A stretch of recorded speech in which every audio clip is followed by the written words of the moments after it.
Hello mga sangkay, mga kalingap! Welcome back to my channel. For today's video, gagawa tayo ng reaction video. Ito'y patungkol dito sa upload ni Birador. Mega love shoutout sa iyo, Birador. Patungkol dito sa kanyang reaction, no? Sa kay JP at saka sa kay Dr. Love. Ang title ng upload niya dito, Dr. Love, dapat nga ba magpaliwanag? Birador, damay na. So, ito yung gagawa natin ng reaction. Muli, shoutout sa iyo, Birador, no? Wag natin i-bash si Birador. Hindi ko i-bash si Birador. Ito'y opinion ko lamang. Kung ang opinion ko ay hindi magiging sang-ayon sa kay Birador, ito hindi ibig sabihin na siya ay binabash ko. Bawat isa sa atin ay merong kanyang interpretasyon sa bawat nire-reactionan natin. No? Dito kasi doon sa dito sa content na ito ni Birador, dito pa lamang sa title niya, Dr. Love, dapat nga ba magpaliwanag? For me, yes. No. Kasi na-interview niya si JP and may pinakitang ebidensya si JP. And kinakailangan ni Dr. Love na magpaliwanag. Dito sa mga sinabi dito ni Birador, sabi niya, tinapos na ang issue kina Doc Love at kay Dr. Love at saka kay JP. Doon nga daw sa kanyang live kagabi, kasi marami nga daw mga nag-request, no? And alam niyo naman, sa reaction ko kahapon, isa ako nanawagan, no, na dapat ipakita ni Dr. Love kung meron siyang screenshots na hawak. Kasi ito yung kanyang pinangalandakan no. Dito sa sinasabi ni Birador, no, iba, naintindihan ko yung opinion ni Birador. Kaso nga lang, may mga questions kasing nabibitin, no. May maiiwan kang questions dito sa mga tao.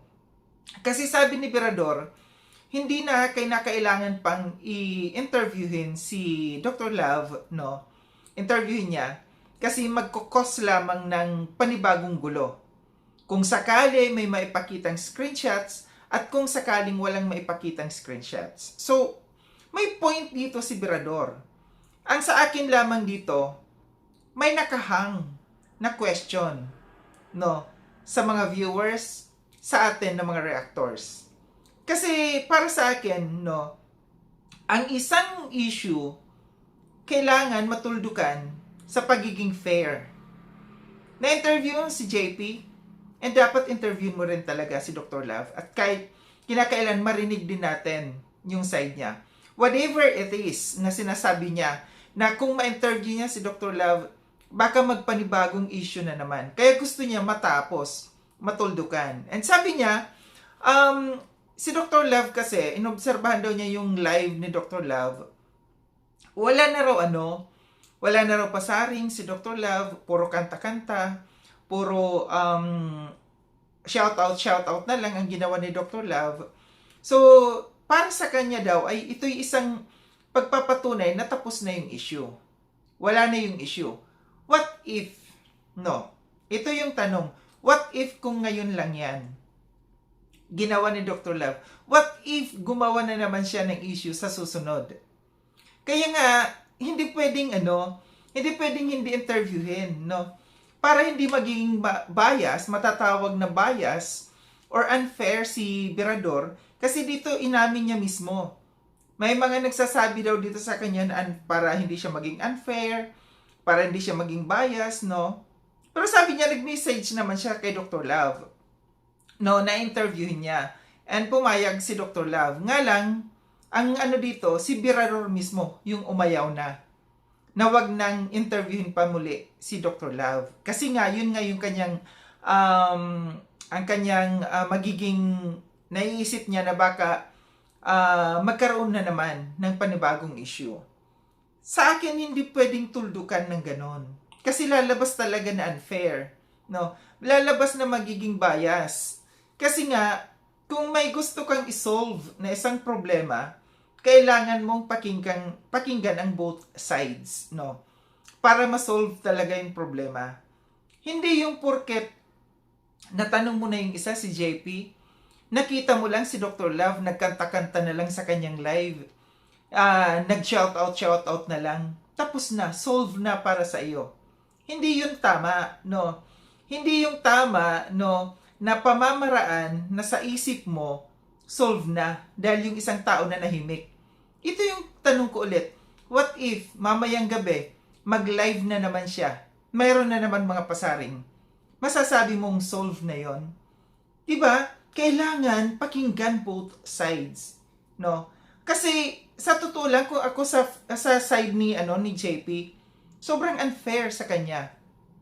Kasi sino yung taong sinisiraan, hindi man binanggit ang kanyang pangalan na JP, alam na ng karamihan na si JP ang pinapatukuyan. Napaka-unfair kay JP na siya ay naging tapat, no, sa kay Birador sa pag-interview na ni Birador sa kanya.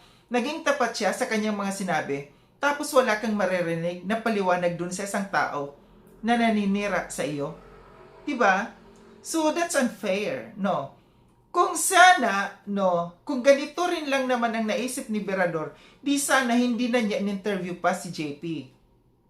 No? Para parihas. Para hindi matawag na siya ay merong taong kinakampihan. Sana nanahimik na lang siya. Nag-content na lang siya, no? Hindi na niya in-interview si JP para maging patas ang laban. Hindi yung narinig mo na yung side ng isa eh. 'Di ba? Narinig mo na yung side ng isa, may ipinakita siyang ebidensya sa iyo na walang katotohanan ang sinasabi ng taong naninira sa kanya. Tapos na? Tapos na yung laban? Ganun ba 'yon? Napaka-unfair, no? Ako, wag niyong i-bash uli, no? Wag niyong i-bash si Birador kasi opinion niya 'yon. Pero ako may sarili kasi akong opinion, interpretasyon dito sa mga sinabi ni Birador. Sabi pa niya dito, nasubaybayan niya, parang wala ng paratang. Kung interviewin niya si Dr. Love, mas may panibagong issue, baka magkaroon daw ng panibagong issue na naman, no, kung interview niya si Dr. Love. Pwede yun, Birador, no? Pwedeng isalain mo kasi nai-edit mo naman eh. Kung sa tingin mo na magkakaroon ng issue, panibagong issue, doon sa interview mo, wag mong isama. Yung pure lamang na pinag-uusapan ang dapat mong itapik doon. Ang dapat mong itanong doon sa kay Dr. Love. Na which is, ang concerned lang dito, totoo ba na meron siyang screenshots? Dapat iikot lamang doon. No? Yung interview mo kay Dr. Love, hindi na sasalihan ng kung ano pang mga magiging issue, kundi tatumbukin mo na kaagad.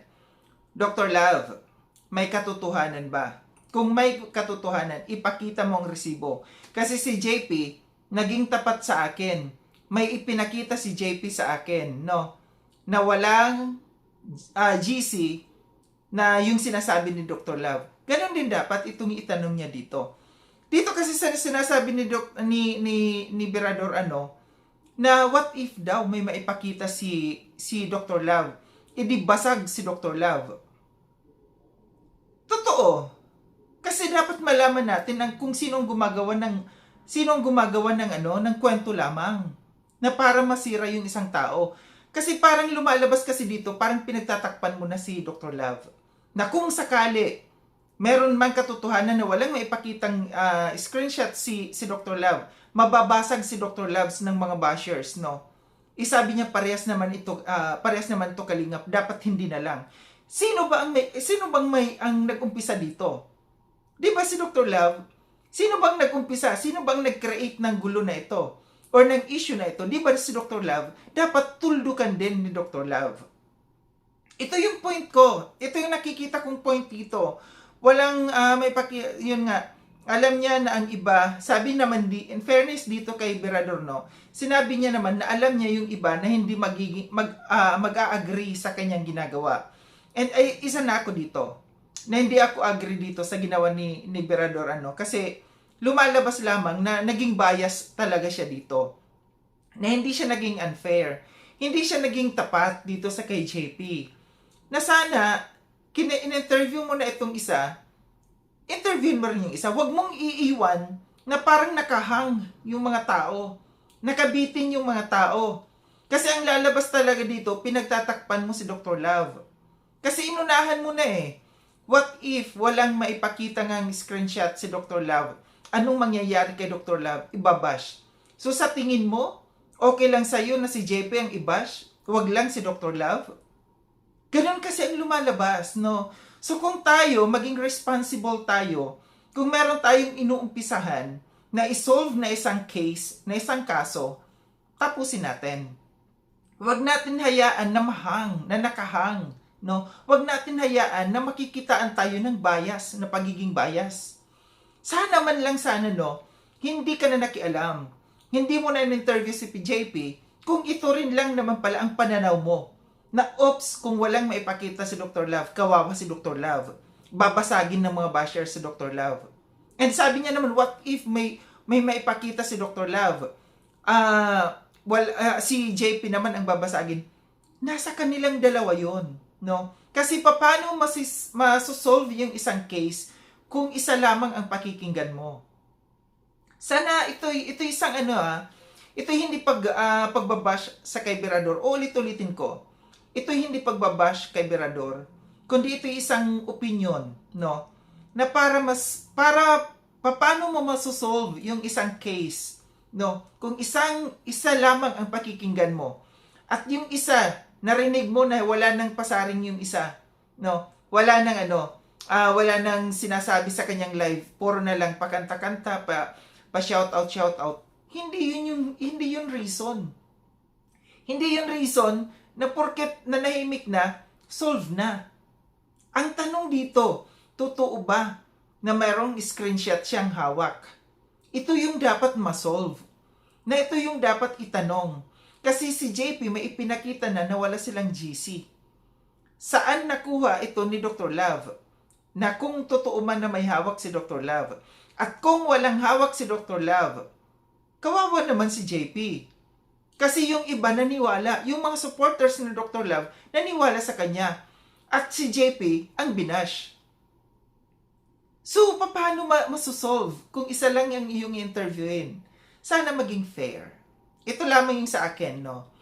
Maging responsible tayo. Kung meron tayong inuumpisahan isang kaso na dapat masolve, tapusin natin. Huwag natin bitinin. Huwag natin hayaan na nakahang, mayroong question mark sa karamihan ng mga viewers, no? Para malaman kung sino nga ba ang nagsasabi ng totoo o hindi. Kasi ito yung gusto natin malaman eh. Sino sa kanilang dalawa ang nagsasabi ng totoo? So ngayon nakahang pa rin, question mark pa rin. Sino nga ba? Kasi si JP lang ang nagsalita, ang na-interview, si Dr. Love hindi. So ito lang aking reaction patungkol dito, no? Sa mga hindi pa nakapag-subscribe, kesang kailon, subscribe nyo na po ako. Click yung notification bell para updated kayo sa lahat ng mga videos na aking gagawin. Like and share itong video na itong mga sangkay. Kita-kits tayo ulit sa susunod na video na aking gagawin. Ingat kayo sa ang dako ng mundo man kayo naroroon. Paalam na mga sangkay, mga kalinga, paalam.